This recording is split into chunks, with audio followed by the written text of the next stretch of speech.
A couple in Ohio could never had prepared themselves for what would happen inside their house. In the middle of the night, when they were sleeping, disturbing noises could be heard. They have never thought too much about them, but something happened to change their minds. Darren's suspicions first fell on his girlfriend, accusing her as pulling a prank on him. She denied it, and for them to finally figure things out, they set up a camera. But the disturbing footage would shake their world. Darren decided enough was enough and put a camera in their daughter's bedroom. Marks had been appearing up and down his daughter, Natalie's legs, and he didn't know what was causing them. His wife, Pam, said that she didn't have any idea either. He let the camera record to gather the evidence. Now he was ready to take a look at what was really going on. But what he saw had him lost for words. For a year, the family of 3 had been living in Darren's mother's guest house. But what they would find would make them want to leave immediately. The symptoms started appearing when young Natalie would come down for breakfast and Darren would see bruises on her legs. He didn't think too much of it at first. Kids bump and bruise themselves all the time. But when new sets of bruises would appear where the last ones healed, he knew something was very wrong. It's only natural to worry about your children. Any parent will tell you that. Darren cared a lot for his daughter and only wanted what was best for her well-being. Natalie had always struggled with her parents' separation. Darren always felt guilty about what effects it had on her development. When Darren first started getting serious with Pam, he knew he wouldn't forget about his daughter. Darren looked after the needs of his daughter very closely, and because of it, the two had a very close bond. But Natalie began changing when Darren met Pam and she moved in with them. Darren was always open with Natalie and told her she could tell him anything. But throughout the year, she had become quieter, a lot quieter. Darren assumed it was because of her growing up and getting into her teenage years. But things only kept escalating. As time went on with Pam living with them, Darren noticed that the life was being sucked out of his daughter. He didn't understand why. He was worried that she spent too much time locked up in her room by herself. Darren was worried about her being sucked into social media. He had heard stories about that kind of stuff, but little did he know her social media pages were the least of his worries. Darren decided to ask Natalie about her change in behavior. She told him that she didn't like the way other rooms in the house felt. Darren didn't want to interfere with her life too much and felt confident that she would tell him if there were any problems. But he'd learned to regret that decision. Then he noticed something that had sirens blaring in his mind. Natalie was now on summer break, and with temperatures climbing well above 90 degrees, she started wearing clothes that revealed her legs. Darren immediately noticed the marks on her legs and asked her about it. She just looked down at her feet and said that she had woken up with him. Darren felt a bad feeling that just wouldn't go away. Anyone looking at the family from the outside would probably say that things were perfect. Darren and Pam were happy, and he had a great daughter, Natalie, but everything changed abruptly one day. Darren was woken up in the middle of the night by disturbing sounds. Natalie herself would eventually be the proof that would solve this mystery once and for all. Darren looked at his girlfriend and asked her if she was the one in Natalie's room at night and if she had anything to do with the marks that had appeared on her legs. Pam was surprised to hear that Darren was asking her something this serious. She denied everything, and Darren knew what he had to do. His decision would lead to a discovery that would shake his world. This was not the life Darren signed up for when he chose to be with Pam. He knew that she and her stepdaughter had never really seen eye to eye. But why wasn't she as concerned as he was? Or was he just being paranoid? Natalie was a model student and never went out to party like the other kids her age. She wasn't interested in sports and preferred to curl up with a book and read her summer vacations away. And she wasn't dating. So, where did the bruises keep coming from?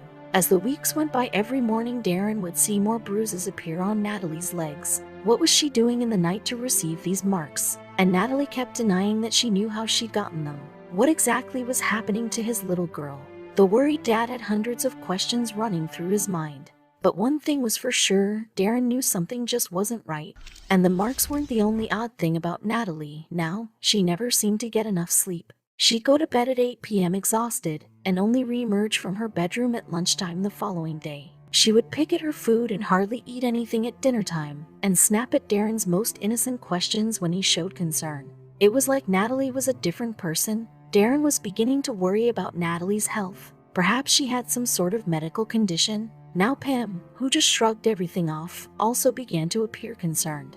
Armed with determination and driven by worry, Darren took Natalie to the doctor in hopes of finding out the truth. But what the doctor told him only left him with more questions. You see, Natalie didn't appear to have anything wrong with her. There was nothing strange or worrying about her results. The doctor checked her blood levels but couldn't find any deficiencies. Although Darren was relieved to hear that his daughter was healthy, this news meant that the cause of his daughter's bruises could be something far more sinister. And just when he was reaching his wit's end, there was a knock on the door. Darren opened the door only to see a woman with a stern look on her face standing on his doorstep. She tersely introduced herself and informed him that she was from social services. When Darren managed to wrap his head around what the woman was there for, he was in complete shock. This couldn't have something to do with Pam, could it? The woman, who introduced herself as Mrs. Wood, said that she was there to investigate a possible situation involving young Natalie and her parents. She had been made aware of Natalie's inexplicable marks by their family doctor. Darren's mind began to race. He hadn't done anything. He'd never, ever lay a hand on his child. But, unfortunately for him, there was no way he could prove otherwise. Mrs. Wood would simply have to speak to Natalie herself. Mrs. Wood introduced herself to Pam and Natalie and then entered the girls' bedroom, making sure to lock the door behind her. Pam shot Darren a look. "What's the meaning of this?" she asked furiously. But before Darren could explain, she'd already stormed off. Darren paced nervously in the hallway while the social worker spoke with Natalie in private, wondering what would happen next. Surely she wouldn't get much more out of his daughter than he had. Would Natalie finally tell the truth? After what seemed like hours, Mrs. Wood finally emerged from the bedroom with Natalie by her side, and she was in tears. With a mixture of anger, sadness, and frustration, Darren gritted his teeth and politely asked the social worker if there was anything else he could do for her. He was furious by the insinuations this woman was throwing around, and now she'd made his daughter cry. But the burning question on his mind was, what exactly had Natalie told her? Mrs. Wood told Darren that she'd be in touch and showed herself out while Darren tried to comfort Natalie. "I told her what I told you, Dad," she sobbed. "Every morning I wake up with marks and I don't know how they got there." He'd taken her to the doctor and they'd run blood tests. He'd asked her what was going on directly. He had even accused his girlfriend. Darren was at a loss and becoming more desperate by the minute. Something just wasn't adding up here. He vowed that he'd find out what it was. But did he really want to know the answer? Things had become tense between Darren and Pam since the accusations were hurled, and he was determined to get to the bottom of everything, for Natalie and his relationship with Pam's sake. So they all decided to set up a camera in Natalie's room to find out what had been happening once and for all. The CCTV revealed the truth, but neither of them was ready for the discovery. Darren set up the CCTV with a mission to find out who was responsible for the bruises on his daughter. Darren had been so convinced that it was Pam because nobody else lived there. He made sure that whoever had been doing this would be exposed, even going as far as purchasing a night vision camera. He was hell-bent on putting a stop to everything. When he finally saw the perpetrator on the video, he never thought that their life would soon become a nightmare. Darren could feel his heartbeat in his throat. At first it was just Natalie lying peacefully in her bed, her hands still cradling the book she'd been reading when she had fallen asleep.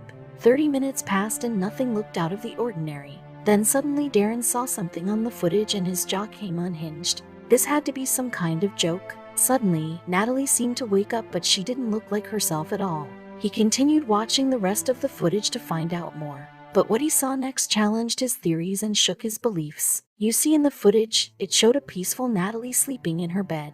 But 30 minutes in, and Natalie appeared to be crawling on her back. Darren suddenly felt sick to his stomach. He blinked, thinking he was seeing things on the footage, but he wasn't. This was real. Natalie thrashed in her bed. The movements she made looked weird and unnatural. What was going on?